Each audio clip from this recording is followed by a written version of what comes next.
జనగామ మండలం చిటకోడూరు గ్రామంలో గంజాయి కలకలం సృష్టించింది. గ్రామంలో ఇద్దరు వ్యక్తులు బహిరంగంగా గంజాయి సేవిస్తున్నారన్న పక్కా సమాచారంతో పోలీసులు రంగంలోకి దిగారు. ఘటన స్థలానికి చేరుకున్న పోలీసులు నిందితులను అదుపులోకి తీసుకునే ప్రయత్నం చేశారు.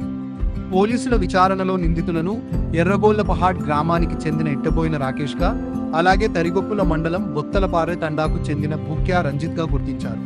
పోలీసులను చూసి నిందితులు తప్పించుకునే ప్రయత్నం చేయగా ఇట్టబోయిన రాకేష్ పోలీసులకు చిక్కాడు. మరో నిందితుడు భూక్యా రంజిత్ అక్కడి నుండి పరారయ్యాడు. అదుపులోకి తీసుకున్న నిందితుడు రాకేష్ వద్ద నుండి పోలీసులు 60 గ్రాముల గంజాయిని స్వాధీనం చేసుకున్నారు.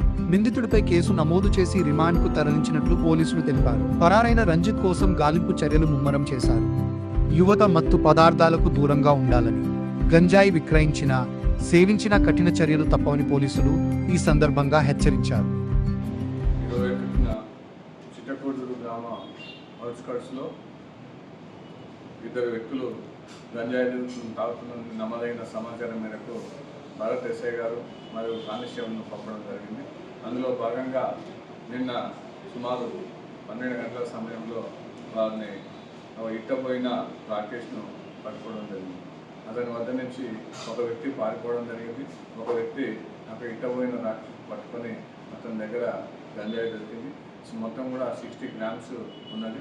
ఈ గంజాయి A1 అండ్ A2 ఇట్టపోయిన రాకేష్ అండ్ రంజిత్ ఇద్దరు కూడా దూల్పేట్లో తీసుకొచ్చినట్టు సమాచారం మేరకు వాళ్ళ దగ్గర ఉన్నటువంటి గంజాయిని కూడా మొత్తం తూకం వేయించి చూడగా 60 గ్రాములు ఉన్నది.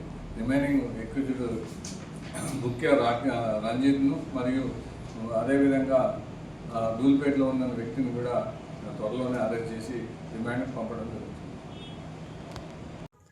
అతి తక్కువ సమయంలో మీ వ్యాపార సామ్రాజ్యాన్ని పెంచుకోవాలనుకుంటున్నారా? తక్కువ ఖర్చుతో ఎక్కువ పబ్లిసిటీ చేయాలనుకుంటున్నారా? అయితే ఇంకెందుకు ఆలస్యం? మీ JNTV తెలంగాణ ఛానల్లో అతి తక్కువ ఖర్చుతో ప్రకటనలివ్వండి. అత్యధిక లాభాలను సాధించుకోండి.